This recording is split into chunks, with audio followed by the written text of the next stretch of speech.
Hello student, पिछले class में लोग डिस्कस कर रहे थे कॉर्पोरेट अकाउंटिंग में इन्फ्लेशन अकाउंटिंग। और हम लोग इन्फ्लेशन अकाउंटिंग में एक छोटा सा टॉपिक पढ़ना था सीपीपी, जो हम लोग कंप्लीट कर चुके हैं। करेंट परचेजिंग पावर हम लोगों को पढ़ना था, जो हम लोगों ने कंप्लीट कर लिया।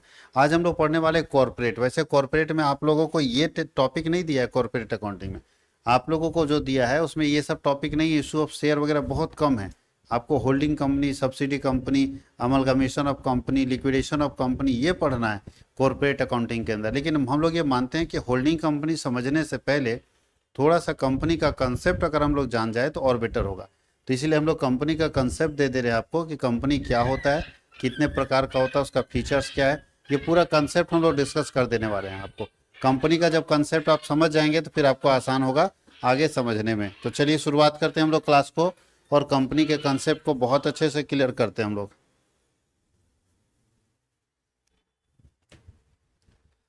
सबसे पहले हम लोग बात करें कि दुनिया का सबसे बड़ा बिजनेस का फॉर्म है कंपनी। कंपनी से बड़ा बिजनेस का कोई तरीका है नहीं। बिजनेस करने का सबसे बड़ा फॉर्मेट है, बड़ा तरीका है कंपनी। और कंपनी को चलाने के लिए कानून बना हुआ है। इंडिया में कंपनी को चलाने के लिए कानून, ध्यान रखना, इंडिया में सबसे पहला कानून बनाया गया था 1850 में। पूछा जाएगा, फर्स्ट लॉ 1850 में बनाया गया था कंपनी का। और ये कौन बनाया होगा? अंग्रेज बनाया होगा। आज़ादी के बाद सबसे पहला, उसके बाद बहुत सारा चेंजेज हुए, लेकिन आज़ादी के बाद सबसे पहला बनाया गया 1956। कंपनी एक्ट 1956 बनाया गया आज़ादी के बाद। अभी जो प्रेजेंट टाइम में चल रहा है वो 2013 चल रहा है। यानी कंपनी के कानून में समय समय पर चेंज होता रहता है। वैसे दुनिया का हर कानून समय समय पर बदलता रहता है। तो अभी प्रेजेंट टाइम में जो कंपनी लॉ चल रहा है वो कौन सा कंपनी लॉ चल रहा है? अभी कंपनी लॉ चल रहा है, कंपनी एक्ट 2013 चल रहा है। उससे पहले 1956 चल रहा था, उससे पहले 1850 चल रहा था, 1850। कंपनी अधिनियम 2013 की धारा 2, है ना, उपधारा 20 के अनुसार, यानी सेक्शन 2 सब सेक्शन 20 के अनुसार, कंपनी एक्ट 2013 में सेक्शन 2 सब सेक्शन 20 के अनुसार क्या डेफिनेशन लिखा हुआ है? तो बोलता है, यहाँ बहुत इजी डेफिनेशन है सेक्शन 2 सब सेक्शन 20 का। बोलता है company is an institution which is incorporated under this act और any previous companies act. Company एक ऐसी संस्था का नाम है जिसका रजिस्ट्रेशन कंपनी एक्ट 2013 या इससे पहले के किसी कंपनी एक्ट से होता है। अगर हमारा बिजनेस कंपनी एक्ट से रजिस्टर्ड है तो कंपनी है। या तो कंपनी एक्ट 2013 से रजिस्टर्ड है, या 1956 से रजिस्टर्ड है, या 1850 से रजिस्टर्ड है। अगर कोई कंपनी, किसी कोई इंस्टीट्यूशन, अगर ये तीनों में से किसी लॉ से रजिस्टर्ड होगा तो वो कंपनी कहलाएगा। अगर कोई इंस्टीट्यूशन ये तीनों में से किसी लॉ से रजिस्टर्ड होगा तो वो कंपनी कहलाएगा। याद रखिएगा। यानी कंपनी बनने के लिए जरूरत है इस बात का कि आपका इंस्टीट्यूशन, आपका जो संस्था है वो कंपनी के कानून से रजिस्टर्ड हो। ये जरूरत है कि आपका संस्था कंपनी के कानून से रजिस्टर्ड होना चाहिए, तब हम मानेंगे कि आपका जो इंस्टीट्यूशन है, आपकी जो संस्था है, वो कंपनी कहलाएगी। याद रखना है। तो बहुत ही इजी डेफिनेशन है। कंपनी एक ऐसा इंस्टीट्यूशन है जिसका रजिस्ट्रेशन कंपनी एक्ट 2013 या उससे पहले के किसी कंपनी एक्ट से हुआ है। एक और डेफिनेशन है, कंपनी क्या है? आर्टिफिशियल। देखिए, company is an artificial person. Company एक पर्सन है, आर्टिफिशियल पर्सन। आर्टिफिशियल मतलब होता है created by human being. Human being कैसे क्रिएट करता है? तो लॉ से। देखिए, क्रिएटेड बाय लॉ।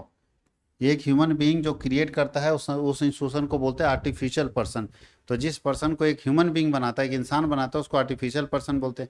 इंसान उसको बनाता कैसे? तो लॉ से बनाता है। हैविंग सेपरेट एंटिटी, मतलब सेपरेट एंटिटी रखता है। कंपनी अलग और मालिक अलग का कंसेप्ट रखा जाता है। With perpetual succession, long life होता है। परपेचुअल सक्सेशन मतलब एक कंपनी का लाइफ बहुत लंबा होता है। मेंबर आते हैं, जन्म लेते हैं, मर जाते हैं, मेंबर आते हैं, जन्म लेते हैं, मर जाते हैं, लेकिन कंपनी बंद नहीं होती। लॉन्ग परपेचुअल सक्सेशन होता है। और साथ ही साथ एक कंपनी में कॉमन सील होता है, एक स्टाम्प होता है, एक मुहर होता है।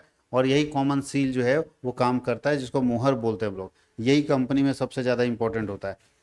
अब यहाँ पे कुछ फीचर्स लिखा हुआ है कंपनी का। चलिए फीचर्स कुछ डिस्कस कर लेते हैं। सबसे फर्स्ट फीचर है आर्टिफिशियल पर्सन। आप जानते हैं हम लोग भी पर्सन है, हम लोग नेचुरल पर्सन है। हम लोग नेचुरल पर्सन है, कंपनी आर्टिफिशियल पर्सन है, क्योंकि हम लोग को नेचर बनाया और कंपनी को एक ह्यूमन बीइंग बनाया, तो आर्टिफिशियल पर्सन है।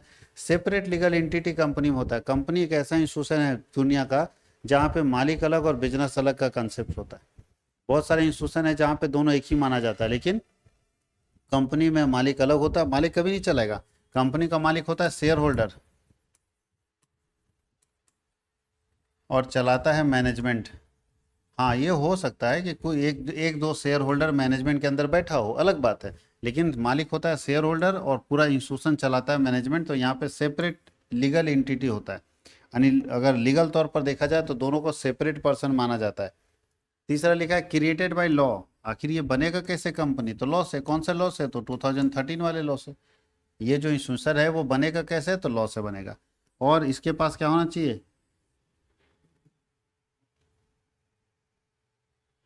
इसकी अपनी अपने पास, इसके पास क्या होना चाहिए, कॉमन सील होना चाहिए। क्या होना चाहिए, कॉमन सील, स्टैम्प जिसको बोलते हैं, मुहर होना जरूरी है, बहुत जरूरी है मुहर होना। और क्या ऐच्छिक संघ है, वॉलेंट्री एसोसिएशन है ये क्या है, वॉलेंट्री एसोसिएशन है। कंपनी में जुड़ना आपके ऊपर डिपेंड करता है, आप जुड़ भी सकते हो नहीं भी जुड़ सकते। कंपनी में जुड़ना आपके ऊपर डिपेंड करता है, आप जुड़ भी सकते हो नहीं भी जुड़ सकते, क्योंकि ये वॉलेंट्री एसोसिएशन है। कंपनी का रजिस्ट्रेशन कराना कंपलसरी है, आपको रजिस्ट्रेशन कराना ही पड़ेगा। बिना रजिस्ट्रेशन किए कोई कंपनी नहीं चला सकते, बिना रजिस्ट्रेशन किए कोई कंपनी नहीं चला सकते, कंपनी का रजिस्ट्रेशन करना ही पड़ेगा। लिमिटेड लायबिलिटी होता है इसमें, कंपनी का लायबिलिटी लिमिटेड होता है, याद रखिएगा उस चीज़ को, कंपनी का लायबिलिटी लिमिटेड होता है। लिमिटेड लायबिलिटी का मतलब है कि अगर कोई लॉस होता है तो एक लिमिट तक ही हम पे करेंगे, उससे ज़्यादा पे नहीं करेंगे। आगे क्या लिखा है, ट्रांसफर ऑफ शेयर की फैसिलिटी होती है यहाँ पे, यानी कंपनी दुनिया का अकेला बिजनेस ऐसा है जहाँ पे आप अपने शेयर को कभी भी ट्रांसफर कर सकते हैं, जबकि दूसरे बिजनेस में ऐसा नहीं है। अगर हम पार्टनरशिप बिजनेस में गए और पार्टनर बने और हम चाहते हैं कि हम अपना हिस्सा किसी दूसरे को दे के हम निकल जाएं, ये पॉसिबल नहीं है, आपको छोड़ के निकलना पड़ेगा अपना हिस्सा। लेकिन कंपनी में जब मान लिया हम अभी टाटा कंपनी का शेयर खरीदे 5 लाख रुपया का, हमको लग रहा है अभी हम निकल जाएं, तो हम भी शेयर मार्केट में जाके बेच देंगे, कोई थर्ड पार्टी ले लेगा तो हम पैसा लेके निकल जाएंगे। तो कंपनी अकेला एक बिजनेस है जहाँ पे आप अपने शेयर को कभी भी ट्रांसफर कर सकते हैं, कभी भी दूसरे को बेच, ट्रांसफर मतलब सेल कर सकते हैं। रिप्रेजेंटेटिव मैनेजमेंट, कंपनी अकेला बिजनेस है जहाँ पे मैनेजमेंट कंपनी का मालिक नहीं चला रहा है, उसका रिप्रेजेंटेटिव चला रहा है, कंपनी का मालिक नहीं चला रहा है, उसका रिप्रेजेंटेटिव चला रहा है, जिसको कंपनी का मालिक यानी शेयर होल्डर डिसाइड कर रहा है। मेंबर, तो ध्यान रखिएगा दो तरह की कंपनी होती है, प्राइवेट और पब्लिक। तो अगर कोई कंपनी प्राइवेट है तो इसमें मिनिमम 2 मेंबर होने चाहिए, मिनिमम 2 और मैक्सिमम 200 मेंबर होने चाहिए, ठीक है। और अगर कोई पब्लिक कंपनी है, पब्लिक कंपनी है तो पब्लिक कंपनी में मिनिमम कितना होना चाहिए, तो पब्लिक कंपनी में मिनिमम 7 होना चाहिए और मैक्सिमम अनलिमिटेड होना चाहिए। मैक्सिमम क्या होना चाहिए, अनलिमिटेड, याद रखिएगा ये मेंबरशिप में। आगे लिखा है सदस्यों के बाद प्रबंध का स्वामित्व से अलग होना, ही तो हम लोग अभी कर ही चुके हैं। Separate of management, separation of management from ownership, ownership अलग होता है और मैनेजमेंट अलग होता है। और बुक्स ऑफ अकाउंट्स, जो भी बुक्स ऑफ अकाउंट्स रखे जाएंगे वो कंपनी एक्ट 2013 का सेक्शन 128 के अकॉर्डिंग रखे जाएंगे। जो भी बुक्स ऑफ अकाउंट्स कंपनी में रखे जाएंगे कंपनी एक्ट 2013 के सेक्शन 128 के अकॉर्डिंग रखे जाएंगे। यहाँ तक कोई दिक्कत है। अब हम लोगों को पढ़ना है टाइप्स ऑफ कंपनी या काइंड्स ऑफ कंपनी। कंपनी के बहुत सारे टाइप्स है लेकिन आपके सिलेबस में कम ही पढ़ना है, बस हम वैसे हम लोग यहाँ सारे टाइप्स को डिस्कस कर लेंगे, उसके बाद हम लोग जो पढ़ना है उसके बारे में बात करेंगे। तो काइंड्स ऑफ कंपनी की बात करते हैं तो बहुत सारे टाइप के कंपनी, जैसे कंपनी को अगर समझना हो तो अलग अलग बेस पर डिफाइन करते हैं। सबसे पहले बांटते हैं कंपनी के सदस्यों के दायित्व के आधार पर, based on the responsibility of its its member, सदस्यों के दायित्व के आधार पर कितने प्रकार की कंपनी। फिर बांटेंगे सदस्यों की संख्या के आधार पर कितने प्रकार की कंपनी है। फिर बांटेंगे साइज के आधार पर कितने प्रकार की कंपनी है। फिर बांटेंगे नेशनलिटी, राष्ट्रीयता के आधार पर कितने प्रकार की कंपनी है। और फिर बांटेंगे कंट्रोल के आधार पर कितने प्रकार की कंपनी है। तो चलिए सबसे पहले सदस्यों के दायित्व के आधार पर बांट लेते हैं। सबसे पहले सदस्यों के दायित्व के आधार पर अगर बात करें तो 3 तरह की कंपनी होगी। पहला होगा limited liability company by share, यानी बोलता है कि कंपनी लिमिटेड बाय शेयर, इसको शॉर्ट में बोलते हैं कंपनी लिमिटेड बाय शेयर। अगर प्रेजेंट टाइम में देखें तो यही वाला कंपनी अभी चल रहा है, कंपनी लिमिटेड बाय शेयर ही चल रहा है। कंपनी लिमिटेड बाय गारंटी बहुत कम है, हॉस्पिटल वगैरह इस तरह का कंपनी में आता है, इस तरह का कंपनी में हॉस्पिटल वगैरह चल रहा है, ठीक है। और ये तो भारत में है ही नहीं, खत्म हो गया। अनलिमिटेड लायबिलिटी का कंपनी है ही नहीं, क्योंकि अनलिमिटेड लायबिलिटी जो कंपनी हुआ करता था उसी को पार्टनरशिप में कन्वर्ट कर दिया, तो ये इंडिया में मिल नहीं रहा है। तो पहला हम लोग जो ज़्यादा पढ़ेंगे वो पढ़ेंगे कंपनी लिमिटेड बाय शेयर्स। सारा काम शेयर का, आप भी जानते हैं शेयर मार्केट, तो कंपनी जो शेयर मार्केट से पैसा उठाती है जो लिमिटेड बाय शेयर होगी वही, उसी के बारे में हम लोगों को पढ़ना है। तो कंपनी लिमिटेड बाय शेयर ही हम लोगों को यहाँ पे क्या करना है, पढ़ना है। तो चलिए अब हम लोग चलते हैं, सर लिमिटेड बाय शेयर पढ़ेंगे, आगे बढ़ते हैं। दूसरा बोलता है based on number of members, number of member के आधार पर 3 तरह की कंपनी। पहला पब्लिक कंपनी जहाँ पे मिनिमम कितने लोग होंगे, मिनिमम 7 होंगे और मैक्सिमम क्या होगा अनलिमिटेड होगा। और अगर यहाँ बात करें प्राइवेट में तो मिनिमम कितने मेंबर होंगे, तो 2, और मैक्सिमम कितना मेंबर होगा, तो 200। और ओपीसी में 1 कंपनी ये मेंबर होगा। ओपीसी का मतलब होता है एक व्यक्ति कंपनी, तो 1 पर्सन कंपनी में एक ही ना मेंबर होगा। तो मेंबरशिप के आधार पर कंपनी के 3 टाइप हैं, पब्लिक कंपनी, प्राइवेट कंपनी। अच्छा, पब्लिक कंपनी का एक और पहचान है, इसके नाम के लास्ट में एलटीडी लगा रहता है। और प्राइवेट कंपनी के नाम के लास्ट में पीवीटी एलटीडी लगा रहता है, प्राइवेट लिमिटेड। प्राइवेट कंपनी के नाम के लास्ट में प्राइवेट लिमिटेड लगा रहता है, और लिमिटेड लगा रहता है पब्लिक कंपनी के नाम के लास्ट में। पब्लिक कंपनी के नाम के लास्ट में क्या लगा रहता है, एलटीडी लिमिटेड। यहाँ तक कोई दिक्कत है?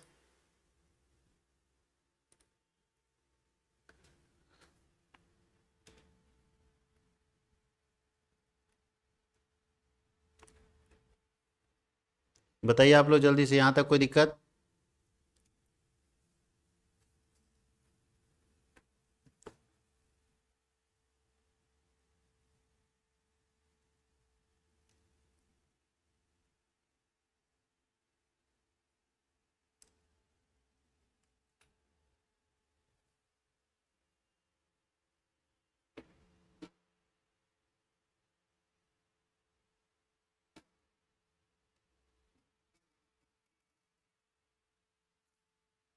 कोई भी प्रॉब्लम हो कमेंट सेक्शन में जरूर लिखिएगा, है ना। अब बोल रहा है डिपेंडिंग ऑन साइज, साइज के आधार पर कितने प्रकार की कंपनी, तो साइज के आधार पर 2 है। आप जानते हैं, एक स्मॉल कंपनी छोटा और एक बड़ा बिग कंपनी बड़ा। बिग कंपनी का मतलब बड़ा और स्मॉल कंपनी का मतलब छोटा।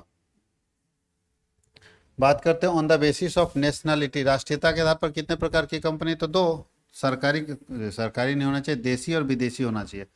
नेशनलिटी के आधार पर है तो होम कंट्री कंपनी जो देसी कंपनी है, और एक फॉरेन कंपनी जो विदेशी कंपनी। 2 होता है जब हम लोग बात करते हैं नेशनलिटी के आधार पर, राष्ट्रीयता के आधार पर 2 तरह की कंपनी, एक इंडियन कंपनी और एक फॉरेन कंपनी। यहाँ पे गवर्नमेंट की जगह क्या होना चाहिए, इंडियन कंपनी, भारतीय कंपनी।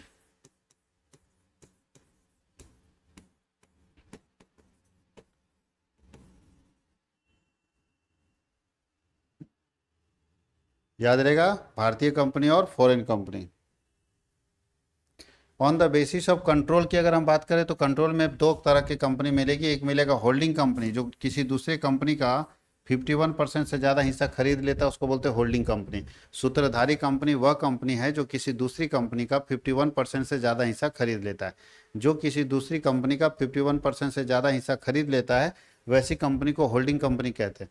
और जो खरीदता है उसको होल्डिंग बोलते हैं। जिस कंपनी का खरीदा जाता है उसको सब्सिडी कंपनी बोलते हैं। जिस कंपनी का 51% कोई दूसरा व्यक्ति खरीद लेता है उसको हम लोग बोलते हैं सब्सिडी कंपनी। याद रहेगा, होल्डिंग का मतलब क्या हुआ, होल्डिंग का मतलब है जो किसी दूसरे का, जैसे एक्स लिमिटेड जो है, एक्स लिमिटेड जो कंपनी है वो वाई लिमिटेड का टोटल पूंजी का ये खरीदा है। एक्स लिमिटेड खरीदा 80%, मतलब वाई का जितना पूंजी है उसका 80% पैसा एक्स का है। तो एक्स यहाँ पे होल्डिंग का रहेगा। एक्स क्या, कौन सा कंपनी का रहेगा, होल्डिंग कंपनी, क्योंकि ये होल्ड कर रहा है, ये कंट्रोल कर रहा है। 80% इसमें लगाने का मतलब समझते हैं, वाई के पास केवल अपना 20% है।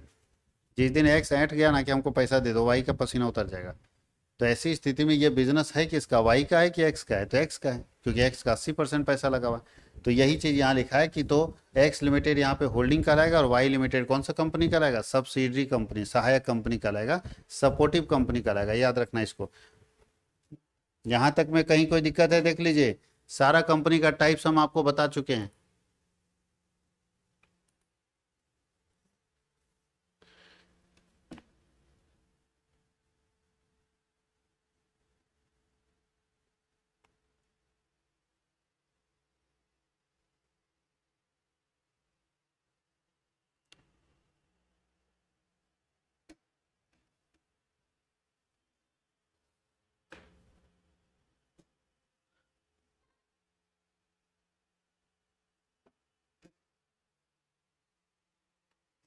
कोई दिक्कत नहीं हो रहा है तो चलिए हम लोग आज डिफरेंस भी देख लेते हैं। प्राइवेट कंपनी और पब्लिक कंपनी में क्या डिफरेंस है हम लोग देख चुके हैं, फिर भी एक बार रिपीट कर देते हैं। नंबर ऑफ मेंबर, तो प्राइवेट कंपनी में कम से कम 2 होने चाहिए और अधिकतम 200 होने चाहिए, जबकि पब्लिक कंपनी में मिनिमम 7 होना चाहिए, मैक्सिमम कोई लिमिट नहीं है। ये तो सबको पता चल गया।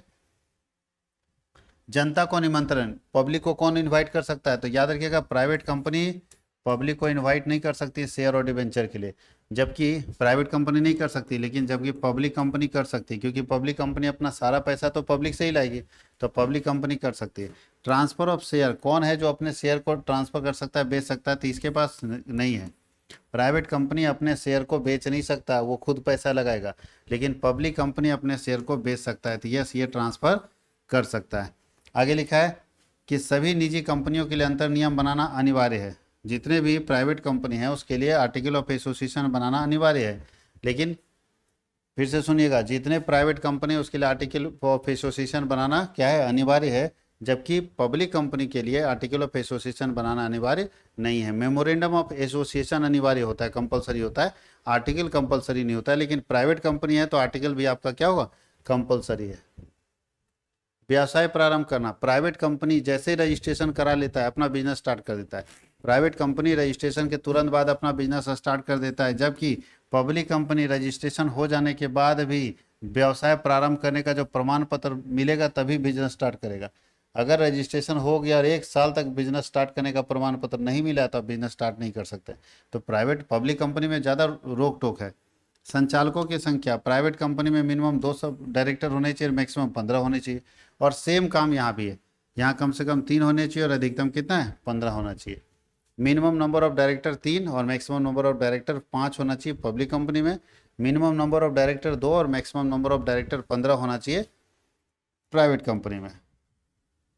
लेजिस्लेटिव असेंबली, विधानसभा होता है, ये लोग का अपना मीटिंग होता है, तो याद रखिएगा प्राइवेट कंपनी में कोई लेजिस्लेटिव असेंबली का मीटिंग का जरूरत नहीं है, प्राइवेट कंपनी में किसी तरह का मीटिंग का जरूरत नहीं है, जबकि पब्लिक कंपनी में यस आपको मीटिंग करना पड़ेगा। किसके अंदर, तो विद इन 6 मंथ, 6 महीने के अंदर, 6 महीने के अंदर आपको मीटिंग करना होगा, 6 महीने के अंदर आपको मीटिंग करना होगा। जमा स्वीकार करना, एक्सेप्टिंग डिपॉजिट, तो याद रखिएगा प्राइवेट कंपनी जनता से पैसा नहीं लेती है, प्राइवेट कंपनी जनता से पैसा नहीं लेती है, पैसा नहीं लेती है, जबकि पब्लिक कंपनी जनता से पैसा लेती है, सारा पैसा जनता से पब्लिक कंपनी लेती है। और प्राइवेट कंपनी के नाम के लास्ट में पीवीटी एलटीडी लगा रहेगा, जिसको प्राइवेट लिमिटेड बोलते हैं, पीवीटी एलटीडी, जबकि पब्लिक कंपनी के नाम के लास्ट में एलटीडी लगा रहेगा। पब्लिक कंपनी के नाम के लास्ट में क्या लगा रहेगा, एलटीडी, पब्लिक कंपनी के नाम के लास्ट में क्या लगा रहेगा, एलटीडी। यहां तक में कोई दिक्कत है?